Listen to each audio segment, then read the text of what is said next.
Journée d'activité en santé et sécurité au travail, la fonderie Poitras de Lillet met le paquet pour ses employés. Jacques Coulombe se lance dans la course municipale à Montmagny. Remaniement ministériel, la Chambre de commerce de Lévis salue des nominations stratégiques pour la région.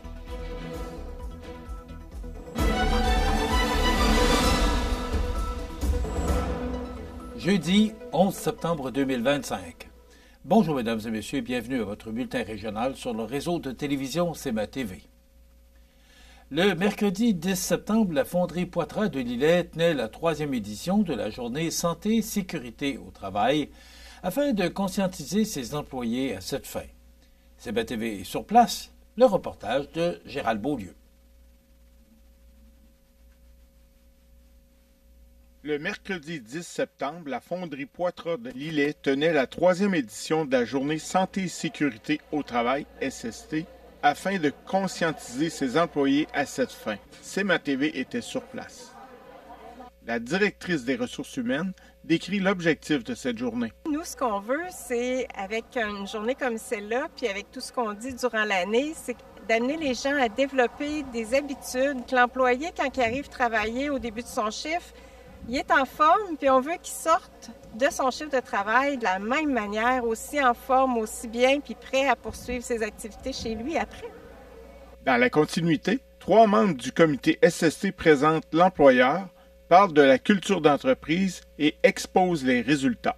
D'abord, Fonderie Poitras. Marcel, je pense que c'est avec vous. Fonderie Poitras, ça existe depuis 1972. Qu'est-ce que c'est Fonderie Poitras? Fonderie Poitras, aujourd'hui, c'est une entreprise qui coule de la fonte dans le domaine automobile.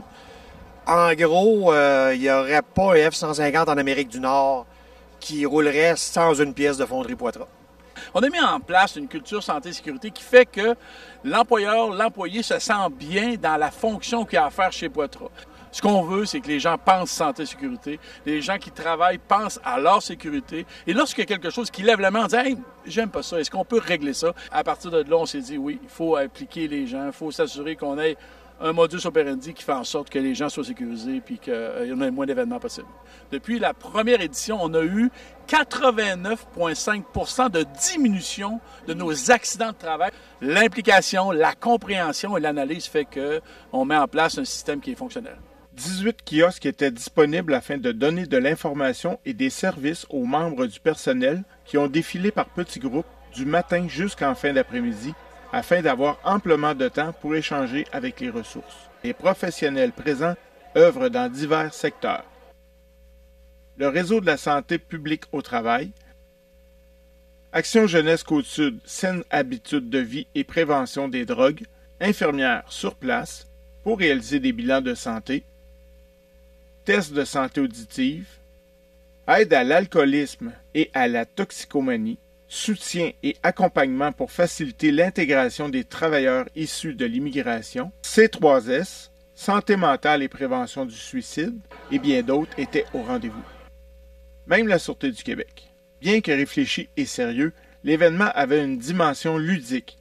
Collation au blé d'Inde sur l'heure du dîner, massage de détente, test d'utilisation convenable d'un extincteur d'incendie avec un casque et un logiciel de réalité virtuelle, jeux et prix de présence, jeux de quilles et d'adresse avec un chariot élévateur et rafraîchissement glacé avec la participation de l'Express Frisson. L'activité a été orchestrée de main de maître par le comité SST avec le soutien de la direction. C'était Gérald Beaulieu à Lillet pour CMA TV Information. Montmagny comptera un nouveau candidat aux prochaines élections municipales. En effet, M. Jacques Coulombe a annoncé officiellement son intention de briguer le poste de conseiller dans le district numéro 6. Résident du secteur depuis 34 ans, Jacques Coulombe affirme que son engagement découle d'un profond attachement à sa communauté. « J'aime ma ville et je crois qu'on peut encore faire mieux ensemble. Mon objectif est simple, m'impliquer concrètement pour améliorer notre quotidien », a-t-il déclaré dans son annonce.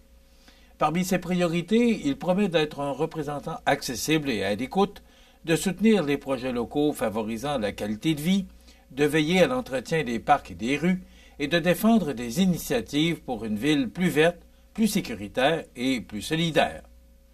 Je ne prétends pas avoir toutes les réponses, mais je promets d'écouter et de garder les intérêts des citoyens au cœur de mes décisions, insiste-t-il.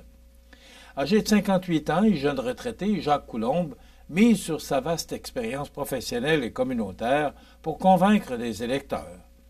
Il a fait carrière comme représentant marketing pour EMG Canada, un rôle qui l'a amené à parcourir le Québec et à travailler avec de nombreux dirigeants d'entreprises. Cet emploi, dit-il, lui a permis de comprendre les réalités du développement industriel et commercial, tout en nourrissant son intérêt pour les attraits touristiques des différentes régions. Son engagement social est également marqué puisqu'il a siégé au conseil d'administration des Alliés de Montmagny, a occupé la fonction de gouverneur de la Ligue simple lettres du hockey mineur et a été membre actif du club de vélo ainsi que du club de course de Montmagny. Passionné de sport, il a aussi donné des cours de spinning au VO2 Gym. Fasciné par la politique depuis longtemps, il estime que le moment est venu pour lui de s'investir pleinement. Comme jeune retraité, j'ai maintenant le temps et l'énergie pour contribuer au développement de Montmagny, autant sur le plan des affaires que du tourisme, souligne-t-il. Dans les prochaines semaines, Jacques Coulombe prévoit aller à la rencontre des électeurs de son district afin d'échanger avec eux sur leurs préoccupations et leurs aspirations pour l'avenir de la ville. M. Coulombe sera d'ailleurs notre invité mardi prochain dans le cadre de l'émission Bonjour Côte-du-Sud. La Chambre de commerce de Lévis salue des nominations stratégiques pour la région. Tous les détails après la pause. Le restaurant Pizzeria Porto Bellissimo, un incontournable à Saint-Jean-Port-Joli. Pizza débordante de garniture, menus variés et abordables. Délicieux desserts avec des produits de grande qualité des gâteries de l'Ami. Porto Bellissimo et les gâteries de l'Ami, route de l'église à Saint-Jean-Port-Joli. C'est à travers le respect et le besoin de faire plus pour les familles en deuil et l'expérience qui s'est transmise de père en fils que la Maison funéraire Laurent Normand a su au fil du temps se bâtir une réputation de confiance. La Maison funéraire Laurent Normand à Montmagny. Laissez-nous vous accompagner. Vivez la rentrée scolaire en grand avec CMA-TV et les Jeux Gladius. Offrez à vos enfants de 4 à 12 ans une foule de jeux éducatifs qui combinent plaisir et apprentissage. Rien de mieux que d'apprendre en s'amusant. Inscrivez-vous dès maintenant sur la page Facebook C'est ma page et vous pourriez repartir avec des jeux parfaits pour toute la famille. Tirage le 18 septembre 2025.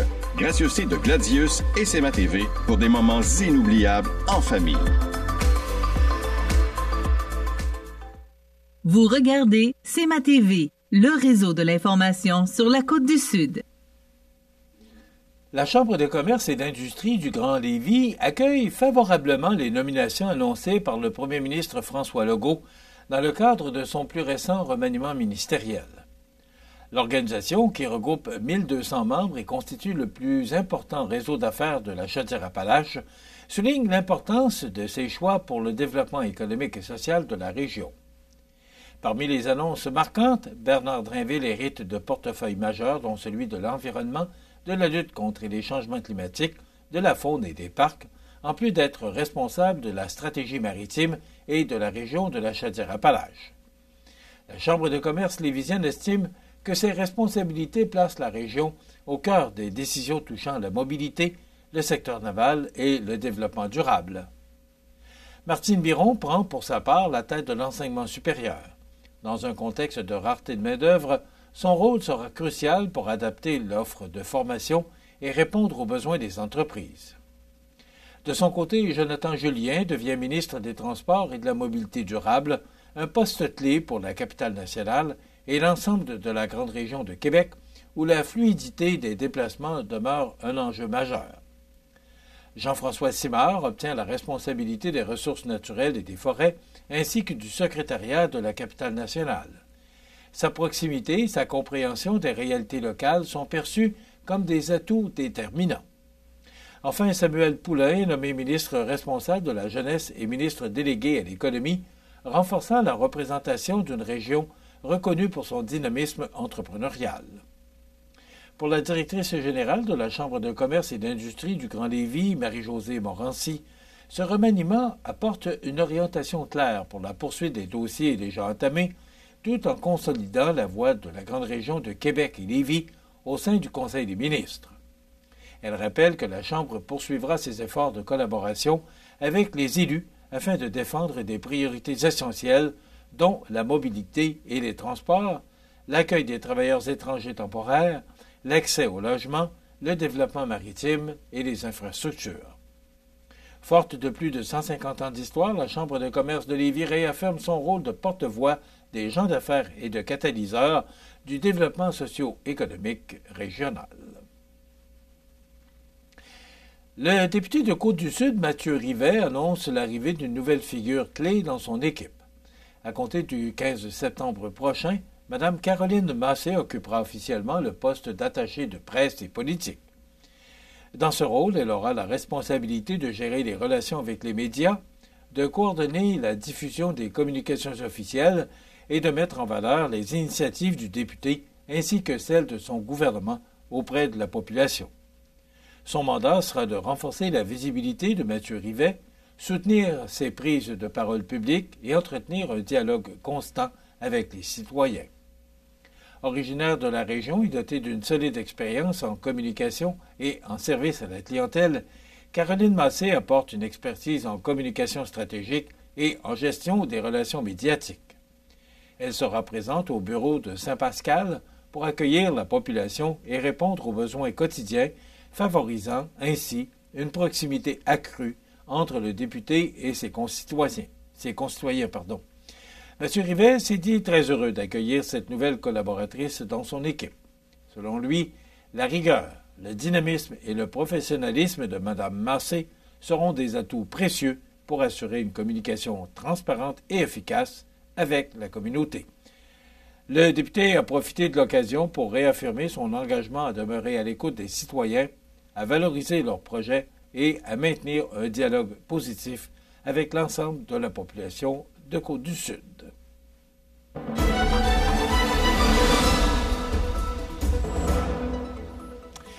Au sport, à défaut d'avoir des nouvelles du côté régional, on y va du côté des Blue Jays de Toronto qui ont encore démontré leur capacité à revenir de l'arrière, eux qui dominent la Ligue avec 43 victoires acquises après un déficit.